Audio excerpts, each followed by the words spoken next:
شورا کے ساتھ آپ نے کسی کو مقرر نہیں کیا تھا. اور جو لوگ کہتے ہیں کہ غدیر خم میں ایک تالاب ہے مدینہ کے رستے میں، اس میں حضور نے حضرت علی کو بنا دیا تھا امیر جانشین غدیر خم پر، من کن تو مولا ہو والی مولا ہو کہہ کر. وہ یہ بات غلط کہتے ہیں کہ جانشین کا تقرر تھا. جانشین کا جو تقرر ہے وہ تاریخ کا ایک بنیادی اور سینٹرل پوائنٹ ہے یا کوئی چھوٹا سا مسئلہ ہے؟ یہ چھوٹا سا مسئلہ تو نہیں. اگر جانشین حضور نے مقرر کرنا تھا تو آ کہاں سے رہے تھے؟ حجۃ الوداع سے.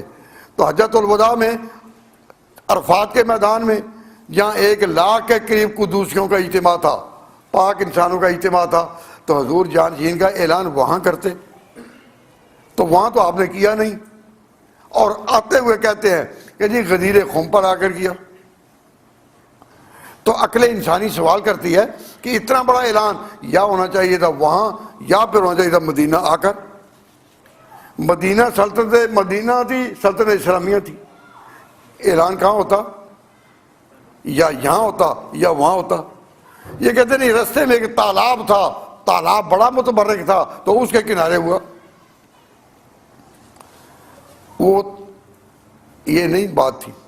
وہ یہ بات تھی کہ جس طرح مسلمان حج میں جب جاتے ہیں نا تو عام طور پر دیکھا ہے کہ کثرت مصروفیت کے باعث ہجوم عمل کے حساب آپس میں کچھ ٹکرا جاتے ہیں. جب برتن ٹکرا جاتے ہیں تو کچھ نہ کچھ ہو جاتی ہے نا کہ نہیں ہوتی. حتیٰ کہ کئی لوگ ہم سے سوال کرتے ہیں کہ جی حاجی جب حج کرنے گئے تھے تو اچھے بھلے تھے ٹھیک ٹھاک، اور واپس آئے تو لڑتے ہیں. جس مسجد میں جا کر دیکھو کہ کوئی لڑائی ہو رہی ہے تو اخیر میں کوئی نہ کوئی حاجی نکلے گا. تو لوگ جب تعجب کے ساتھ ہم سے سوال کرتے ہیں کہ یہ پہلے تو لڑتے نہیں تھے، پہلے تو ان کا مزاج اچھا تھا لیکن اب کیوں لڑتے ہیں؟ ایک مسئلہ ہے. اگر کسی وقت اللہ تعالیٰ توفیق عطا فرمائے، زندگی اور صحت دے، تو حج کے بیان میں میں اس کو واضح کروں گا کہ یہ کیفیت روحانی طور پر ہے کیا اور کس کمزوری کا یہ ثمرہ ہے. کس کمزوری کا یہ ثمرہ ہے جس میں یہ عادت ہوتی ہے. اللہ تعالیٰ ہمیں معاف فرمائے اور سب حاجیوں کو معاف فرمائے جن کو اللہ تعالیٰ نے یہ توفیق دی. میں اس کی بحث میں نہیں جاتا لڑتے کیوں ہیں، لیکن اتنی بات یہ کہ علی سے بھی لڑ پڑے. حضور حج سے واپس آ رہے تھے، حجۃ الوداع سے واپس آ رہے تھے، تو جو حضرت علی کے ساتھ قریب میں لوگ ہیں کوئی کسی کی مٹھ بھیڑ ہو گئی اور اس نے حضرت علی کی شان میں مخالفت میں کوئی بات کہی. حضور کو پتہ چل گیا تو آپ نے وہاں ٹھہرے تو آپ نے فرمایا علی کے بارے میں میں یہ اعلان کرتا ہوں، من کن تو مولا ہو والی مولا ہو، من کن تو مولا ہو، جس کا مولا میں ہوں علی بھی اس کا مولا ہے. جو مجھ سے پیار کرتا ہے وہ علی سے پیار کرے. تو وہ جو علی سے لڑنے والے تھے ان کا منہ بند ہو گیا، ان کا منہ بند ہو گیا. اور پھر ایک بھائی چارہ حضرت علی کے اور اس کے درمیان ہو گیا. تو جو غدیر قوم میں اعلان تھا وہ خلافت کا تھا یا ولایت کا؟ ولایت کا معنی ہے محبت اور دوستی، محبت اور دوستی. تو حضور کا جو اعلان تھا وہ دونوں میں محبت قائم کرنے کا تھا یا نہیں؟ کیوں؟ پورے الفاظ حدیث کے یہ کہ من کن تو مولا ہو فعلی مولا ہو، جس کا مولا میں اس کا مولا علی. اللہم اے اللہ وال من والا ہو و آد من آدھا ہو، جو علی سے دوستی رکھے تو بھی اس کی دوستی کر، جو علی سے دشمنی کرے تو بھی اس کی دشمنی کر. تو حضور کا یہ اعلان اعلان ولایت ہے یا اعلان خلافت؟ ہمارے اعتقاد میں یہ اعلان ولایت ہے کہ حضور نے نام لے کر کہا کہ جو میرا دوست ہے وہ علی کا بھی دوست ہو. اب تھا تو اعلان ولایت تو لوگوں نے اس کو بلا دیا کہ اعلان خلافت.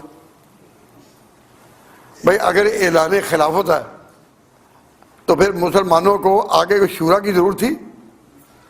تو سقیفہ بنی ساعدہ میں جہاں ابو بکر صدیق کا انتخاب عمل میں آیا تو وہاں مسلمانوں کو جمع ہونے کی کیا ضرورت تھی اگر خلافت کا فیصلہ ہو چکا تھا؟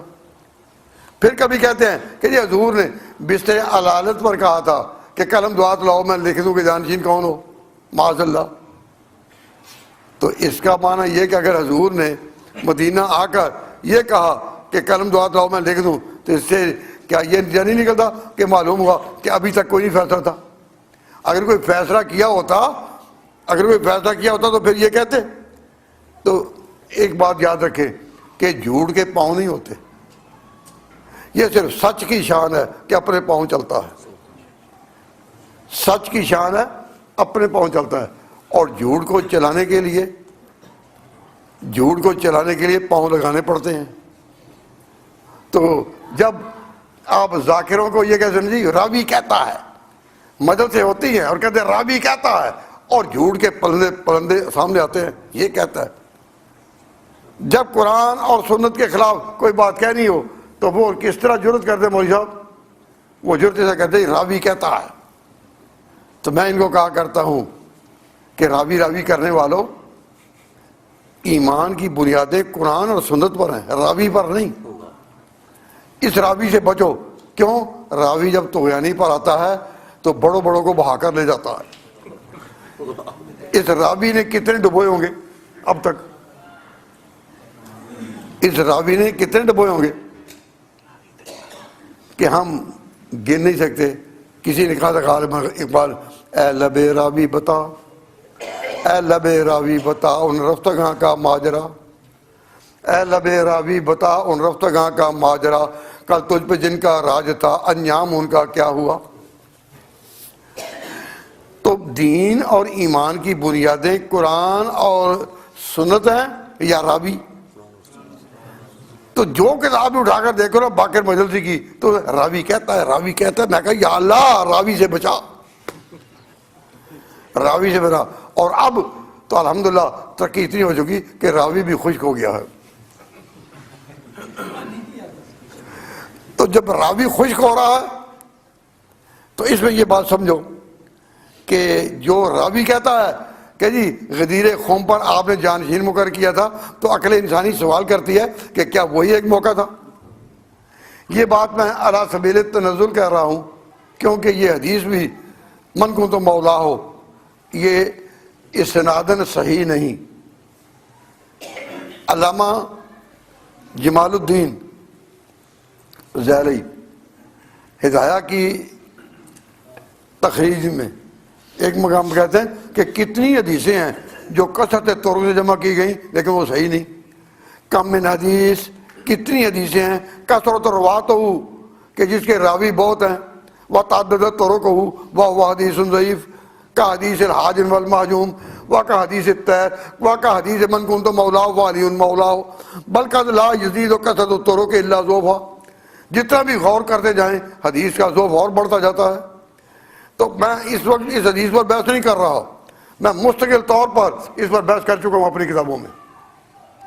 آپ حضرات کو میں صرف یہ بتانا چاہتا ہوں کہ حضور نے خلافت کے لیے، ملک کی جانشینی کے لیے کسی کو نومینیٹ کہہ دو نہیں کیا، کسی کو نومینیٹ ضرورتوں کے لیے کیا، ابو بکر کو امامت کرائیں،